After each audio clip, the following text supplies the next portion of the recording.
మంచి సేవా పరిచర్య, మంచి అనుభవం, మంచి సువార్త పరిచర్య విజయవాడ గుంటూరు చుట్టుపక్కల తెలుసు. అలాంటి పరిస్థితుల్లో ఇక్కడ మా దగ్గరికి వచ్చి విజయవాడ పట్టణంలో ఉన్న వాళ్ళు వచ్చి ప్రొద్దుటూరులో ఉండాలంటే కష్టంతో కూడింది. అందుకని చెప్తారు, అమ్మా వాగుల్లో సేవ చేయాల్సి వస్తుంది, వంకల్లో ఉండాల్సి వస్తుంది, చెట్ల కింద ఉండాల్సి వస్తుంది, వస్తు ఉండాల్సి వస్తుంది, చాలా కష్టంతో కూడింది. అలాగే నాకు కొన్ని అప్పులు కూడా ఉన్నాయి, నాకు ఇష్టమైతే మ్యారేజ్ చేసుకున్నాను, లేకపోతే లేదని చెప్తారు. అడిగేస్తారు ఇలాగే. అడిగినప్పుడు మా నాన్నగారి ఇష్టం అన్న. మీ నాన్నగారి ఇష్టం కాదు, నువ్వు ఉండేదమ్మా. సరే ఓకే ఉంటాను. అప్పుడు మ్యారేజ్ చేసుకున్నాను. కట్నాలు తీసుకోలేదు కనుకనే ఒకటే అనుకున్నాను, మా అమ్మగారి తరపున మాకు ఏం వద్దు అనుకున్నాను, అత్తగారి తరపున ఏం వద్దు అనుకున్నాను.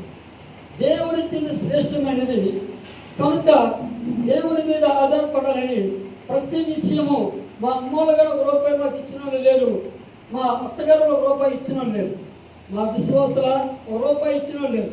దేవునికి ఇస్తే దేవునికి ఇచ్చిన వాడుకుంటున్నాం తప్ప నాకుంటే పాస్టర్ గారు, తీసుకోండి పాస్టర్ గారు, ఈ ఖర్చుల గురించి కూడా పాస్టర్ గారు ఉన్న వాళ్ళు ఒక్కరు లేరు. నూతన దినాలు 2005లో చాలా బాధేసింది. సరే ఒక ఆంజీ గారు పరిచయం, తగ్గితమ్మ గారు ఉన్నారు, అప్పుడే పరిచయం లేదు. సరే వాళ్ళ ఇంటికి వెళ్దాము, కొంచెం మజ్జిగన్న ఇస్తారు తాగుదాం అనుకొని ఇంటికి వెళ్తే దేవుడు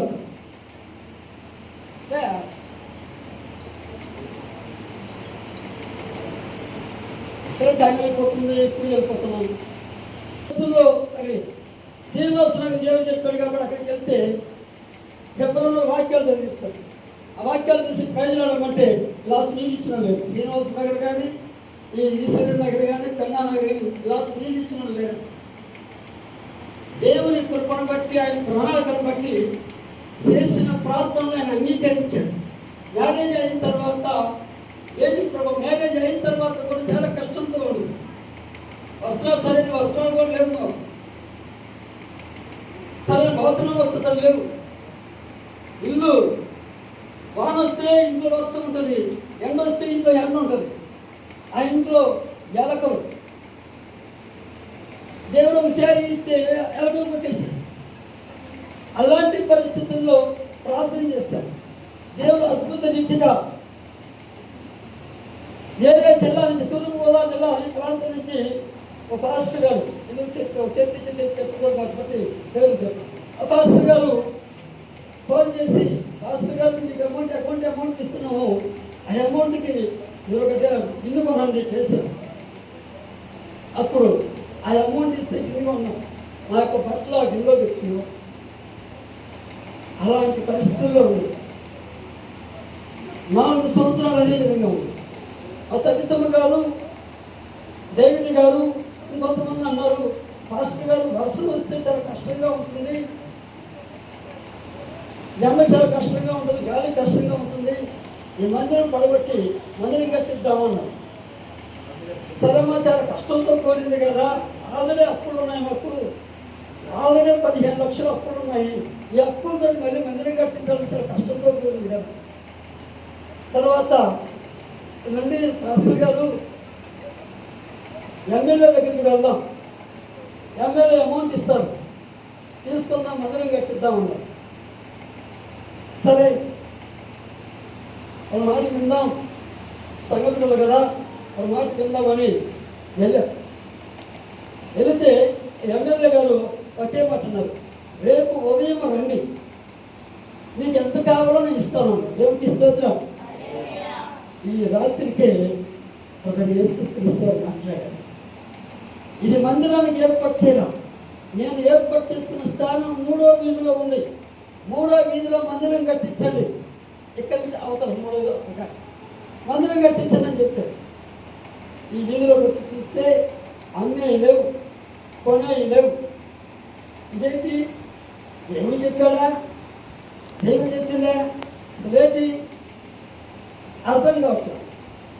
ప్రార్థన చేస్తున్నాం. ఒక నెల గడిచిన తర్వాత అక్కడ ఇల్లు ఉంది, ఆ ఇంటికి వారు వచ్చి, అయ్యా మేము ఇల్లు ఇస్తాం తీసుకుంటారా, ఏమయ్యా ఎందుకు అమ్ముతున్నారు అని. మేము ఎర్రగుంటకు వెళ్ళాలి, కనుక అమ్ముతాము ఎంత సుమారు 2 లక్షలు పైగా చెప్పారు. సరే అంత నేను పెట్టలేము, నేను ప్రార్థన చేసుకుంటాను, దేవుడు ఎంతైతే చెప్తాడో ఆ అమౌంట్ నేను తీసుకుంటాను అన్న. 1,60,000 దేవుడు చెప్పాడు. వారు 2 లక్షలు పైగా చెప్పారు. యేసు ప్రభువారు ఈ విధంగా చెప్పారయ్యా, నీకు ఇష్టమైతే ఇవ్వండి, లేకపోతే లేదన్నా. ఇక పెద్ద మనుషులు రెడీ చేసి సరే ఇంకొక 6,000 వేసి 1,56,000కి తీసుకెళ్ళాను. దేవుడికి స్తోత్రం. అలాగా ఇక్కడ ఇల్లు తీసుకెళ్ళాను. ఆ పక్కన వాళ్ళు 1,90,000 తీసుకోండి, మేము ఇక్కడ ఉండట్లే ఖాళీగా చేసాము, ప్రార్థన చేసినప్పుడు చెప్పాను, అయ్యా 1,00,000 రూపాయలు చెప్తున్నారు, ఆ 1,00,000 రూపాయలకి ఇవ్వండి అని. లేదు కుదురుతాం, నీ ఇష్టమని చెప్పారు. తర్వాత పెద్ద మనుషులు కలిపి 1,05,000కి ఆ శివను నా బిల్లు ఉంటే 5 చెప్పారు. అది తీసుకున్నాం, ఇది తీసుకున్నాం. మందిరం ఓపెనింగ్ జరిగింది. 2011లో మందిరం ఓపెనింగ్ జరిగింది. పాస్టర్ గారు ఓపెనింగ్ చేసింది, అద్భుత రీతిగా జరిగింది. ఇల్లు ఓపెనింగ్ ప్రభావితంగా మాట్లాడిన తర్వాత మీ విశ్వాసం కొంతమంది మొదలైంది. విశ్వాసం వచ్చిన తర్వాత సరిపోవట్ల మందిరం ఎండలో కూర్చుంటున్నారు. ఎండలో ఎవరైనా బాధపడుతుంటే నాకు చాలా బాధేస్తుంది. ఎండలో కూర్చుంటున్నారు, ఏంటి ఈ విధంగా ఎండలో కూర్చుంటున్నారు, పాపం బాధపడతారు. మనమేమో చక్కగా సీలింగ్ చేయించాను రేకులకి, ఆ రేకులు ధర్మపురం సీలింగ్ చేయించాం. ఎండ రాకుండా ఉండటానికి, వేడి రాకుండా ఉండటానికి సీలింగ్ చేయించాం. సోగా ఉండాలి, క్రాస్గా ఉండాలి, ఎండ రాకూడదని ఇవన్నీ చేయించాం. అయ్యో మనమేమో మంచిగా కూర్చున్నాం, ఎండలో కూర్చుంటున్నారు. సరే పాస్టర్ గారు ప్రార్థన చేయమని చెప్పారు.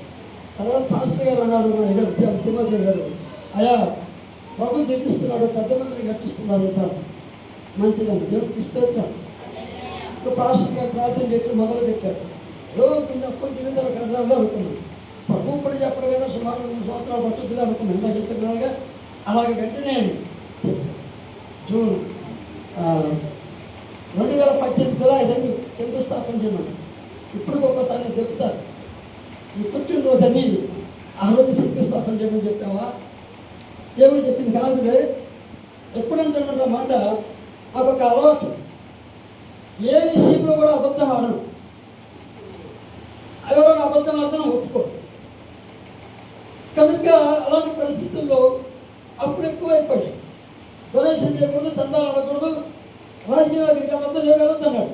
ఇంకా పరిస్థితి తెచ్చి మందిని కట్టించాలంటే తను శోధిస్తూ ఉంటాడు. ఎలాగా సరే అని చెప్పేసి ప్రార్థన చేయడం మొదలు పెట్టాము. సరే బ్యాంకు లోన్ అయిపోతుంది కదా, బ్యాంకు లోన్ ఇస్తారు కదా అని చెప్పేసి 3 లక్షలు 4 లక్షలు వస్తుంది కదా అని చెప్పేసి మంచి ఆశ కలుగుతూ సంతోషంతో వెళ్ళాం.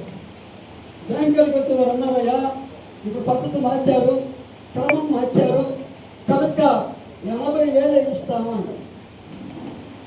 ఇదే పాశ్రమ ఫోన్ చేసే పాశ్రమ ఇదేంటి సుమారు 3-4 లక్షలు ఎస్టిమేషన్ వేసుకున్నాము, 80,000 ఇస్తామంటున్నారు, ఏంటి పాశ్రమ గారు అండి. పాశ్రమ గారు సరే ఇక్కడికి తీసుకుని దేవుడికి స్తోత్రం. దేవుని కృపను బట్టి, ప్రణాళికను బట్టి 2018 జూలై 2 శంకుస్థాపన చేశాను. అయ్యగారు కూడా వచ్చారు, శంకుస్థాపన చేశాను. ఈ లోపల కొంతమంది భాషలు కూడా ఇచ్చారు. అప్పుడు కూడా సుమారు 5-6 రకాల ఉన్నప్పుడు ఎవరు వచ్చినా మా దగ్గరికి ఎవరు వచ్చినా దేవుని కృపను బట్టి, ప్రణాళికను బట్టి ఒకప్పుడు తిండి కోసం చాలా బాధపడ్డారు, ఒకప్పుడు ఆహారం కోసం చాలా బాధపడ్డారు, తిండి లేక నీళ్ళు లేక బాధపడ్డారు. అయితే నా దగ్గరికి వచ్చిన ఎవరు బాధపడకూడదని ఎవరు వచ్చిన బంధువులు వచ్చినా కనీసం తక్కువలో ఒక 4 రకాల పైరుగానే తప్పు ఎవరు పెట్టారు. దేవునికి స్తోత్రం. అలాగే ఆ రీతిగా 2018లో మొదలుపెట్టిన జూలై 2, 2018 అక్టోబర్ అయ్యగారు పిలిపించి మందిరం ఓపెన్ చేశాం. దేవునికి స్తోత్రం. సుమారు 2 నెలలకే మందిరం పని పూర్తి చేశాం. దేవుడు అద్భుత రీతిగా చర్చిలో విశ్వాసానికి మా మందిరం కట్టించారు. ఇలా అన్నారు, అయ్యా పాస్టర్ గారు కూలొద్దులు అన్నారు. నేను చెప్పాను, అయ్యా మీరు బాడీలో ఉంటున్నారు, కరెంట్ కట్టుకుంటున్నారు, కనుక ఏ దినం ఆదినే కూలి తీస్తారు. ఏ రోజు ఆ రోజు కూలి ఇచ్చేవాడు. లేదయ్యా ఈ పొద్దుటూరులో మాకు వారానికి ఒకసారి శనివారం ఇస్తారా? లేదు శనివారం కాదు, ఏ రోజు కూలి ఆ రోజు ఇస్తారు, తీసుకున్నాను. అలా తీసుకున్నాను. ఏ రోజు ఉదయం 9 నుంచి సాయంకాలం 6 వరకు ఏ పనులు చేసినా కూలి ఇచ్చాడు. సాయంకాలం 7 గంటల నుంచి నైట్ 12 గంటల పరిచయం చేస్తే పనులు చేస్తే కూలి ఇచ్చేవాడు కాదు. ఉదయం 6 గంటల నుంచి 9 గంటల వరకు పని చేస్తే కూలి ఇచ్చేవాడు కాదు. ఆ విధంగా మాట్లాడి ఏర్పాటు చేస్తారు. పెయింటింగ్ వాళ్ళు కానీ అలా పనిచేసేవాళ్ళు కాదు. ఈ గుడ్డు వాళ్ళు కొత్తలు హిందువులు కాబట్టి వాళ్ళకి అమౌంట్ ఇచ్చేశారు. కనుక ఈ రీతిగా దేవుడు అద్భుత రీతిగా 2018 అక్టోబర్లోనే మందిరం ఓపెన్ చేశారు. అని చెప్పి టైం అది దేవుడి ప్రణాళికను బట్టి ఇప్పుడు కూడా పాస్టర్ గారు అంటూ కొన్ని అప్పుడు వారు అడిగినప్పుడు ఏం పాస్టర్ గారు అప్పుడు అడుగుతున్నారు, డేట్ ఇచ్చారు, అప్పుడు అడుగుతున్నారు కనుక పలానా టైంలో ఇస్తానని చెప్పాను, ఆ టైంలో ఇవ్వకపోతే పరిస్థితి అబద్ధం ఆడినట్టు ఉంది. అబద్ధం ఆడకూడదు. నేను దేవునికి దోషుని, సాతానికి దోషుని కాదు. ఇస్తామని టయానికి ఇవ్వకపోతే అబద్ధకుడే. కాబట్టి ఎలాగని రాష్ట్రం గారిని టార్చర్ పెట్టారు, దేవుడిని ఒక టార్చర్ పెట్టాము. మీరేం చేస్తారో నాకు తెలియదు, చెప్పిన టయానికి వారం రోజులకు ముందుగానే ఇవ్వాలన్న పద్ధతి. చెప్పిన టయానికి వారం రోజుల కంటే ముందే ఇవ్వాలన్న పద్ధతి. అబద్ధం ఆడకూడదు, ఇలా ఇవ్వాలి ఆ పద్ధతి. కనుక అలాంటి పరిస్థితుల్లో ఒక్కొక్కసారి టెన్షన్ పెడతాను, రాష్ట్రం గారు టెన్షన్ పెడతాను, దేవుడిని కూడా టార్చర్ పెడతాను. అలాంటి టార్చర్ పెడుతున్నాను, ఆయన కూడా టెన్షన్ పెడుతున్నాను. కనుక చాలామంది మీరు నమ్మరు, ఇదేం బాల్స్ గారు ఆయన ఎందుకు టెన్షన్ పెడతారంటే 24 గంటలు గోదావరి పని, 24 గంటలు గోదావరి పని, ఆహారం ఉండదు, ఏముండదు, ఎవరితో మాట్లాడేది ఉండదు, గోదావరి పని. అలా గోదావరి సమయంలో ఆయన అంటాడు, నేను పంపిస్తాను అంటాడు.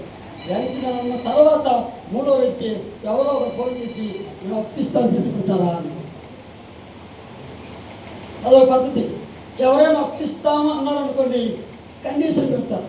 రూపాయి వడ్డీయా, అది రూపాయిన్నారా, లేదా 3 సంవత్సరాలు ఆగాలి, లేదా 4 సంవత్సరాలు ఆగాలి, కండిషన్ పెడతారు.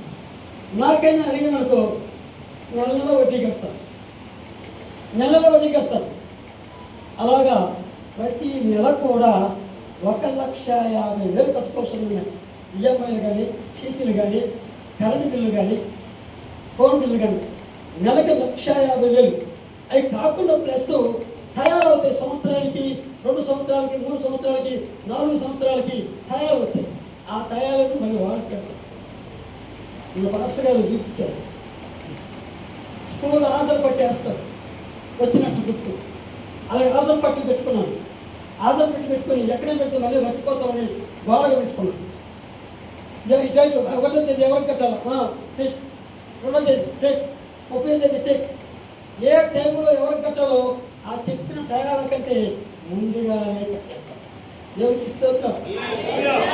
2018 నుంచి 2011 నుంచి ఈ రోజు వరకు కూడా అప్పుల వాళ్ళకి ఎవరికి ఏ టైంలో కావాలంటే ఆ టైంలోనే దేవుడు అద్భుతం చేస్తున్నాడు. దేవుడికి స్తోత్రం.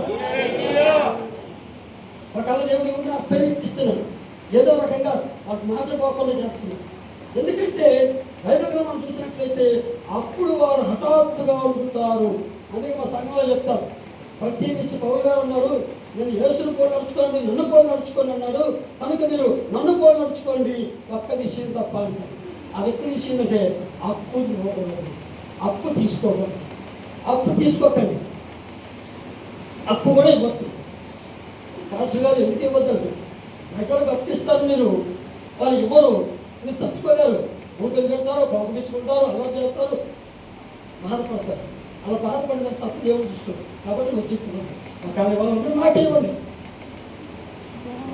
ఇలాగంటారు. ఒకవేళ ఇవ్వాలి మాకే ఇవ్వండి, టయానికి ఇచ్చేస్తారు, టయానికి ఇచ్చేస్తారు అని. ఆ రీతిగా అప్పు చేస్తే 3 రకాలు ఉన్నాయి. అప్పు చేస్తే అప్పు ఇచ్చిన వాడికి దోషులుగా ఉండాలి ఒకటి. 2వదిగా హఠాత్తుగా అడుగుతాడు. 3వదిగా వాడు మనకి మాట పోతుంది, అబద్ధం ఆడిపోతుంది. ఈ 3 లక్షణాలు ఉండకూడదు. కాబట్టి అప్పు చేయకండి. దేవుడికి స్తోత్రం. ఒకప్పుడు మా సంఘంలో అందరూ అప్పులు చేసినారు. అందరూ అప్పులు చేసినలే. ఈ దినాన చాలా మంది వడ్డీకి ఇస్తున్నారు. దేవునికి స్తోత్రం. ఎవరికి ఇస్తున్నారు? నాకే. దేవునికి స్తోత్రం. నాకే బ్యాంకుడి ఒకనగా అది మళ్ళీ 2 సంవత్సరాలు 3 సంవత్సరాలు 4 సంవత్సరాలు అంతకంత 4 సంవత్సరాలు అంతకంత 4 సంవత్సరాలు అడిగే వెళ్ళాలి. ఇంకా ఈ 4 సంవత్సరాలు ఎవరు అడిగారు? కొంతమందికి వద్దయ్యా భారం ఎక్కువ తక్కువ అవుతాయి నీ ఇష్టం అయ్యలో అబద్ధం ఒక నెలలో వడ్డేగా డబ్బులు ఇస్తా ఉంటే వద్దని వాళ్ళు చాలా మంది ఉన్నారండి. కావాలంటే అందరూ పిలిపిస్తారు. అప్పుడు సుమారు 70 మంది మనుషులు ఉన్నారు అప్పించినారు. పగలిందే కాదు 70 మంది ఉన్నారు అప్పించారు. వాళ్ళ విశ్వాసం ఎంతమంది తెలుసా? 70 మంది 70 లేదా 80 మంది వాళ్ళ విశ్వాసం అయితే అప్పించిన 70 మంది ఉన్నారు. దేవునికి ఇస్తున్నారు. ఈ 70 మంది పరిచయం చేస్తాం కావాలంటే అడగండి, వాళ్ళు వద్దంటారు. వాళ్ళు ఫోన్ చేస్తారు, మా డబ్బులు కాదు అంతగా చెప్పండి, వాళ్ళు వద్దులే. ఈ 14వ తేదీ వడ్డీ పంపించాను. కానీ దేవుడు ఒకటి ప్రణాళిక పెట్టి 3వ తేదీ పంపించాను. దేవుడికి స్తోత్రం. పంపించిన తర్వాత ఏమో ఇంకా చాలా రోజులు కదమ్మా అని. ఎందుకంటే 14వ తేదీ నాకు ఖాళీ లేదు, ప్రార్థనలు ఉన్నాయి. 7వ తేదీ సేవలో ప్రవేశపెడుతుంది, ఇలా ప్రార్థనలు ఉన్నాయి, ఖాళీ లేదు అమ్మా. ఈ నెలలో అందరికీ కూడా 10వ తేదీగా పంపించేస్తాను. దేవుడికి స్తోత్రం. ఇంకా 25వ తేదీ దాకా ఎవరికి వర్షం పడలేదు. ఆ రీతిగా ఆయన జరిగిస్తున్నాం. దేవుడికి స్తోత్రం. ఏ కార్యక్రమాలు కూడా సాతాను శోధించాడు, డబ్బులు లేవు. ఆదివారం తాను కూడా 1800 ఇదే కోసం అబద్ధం ఆడుతున్నారు. ఇంతమంది ఉంది కదా.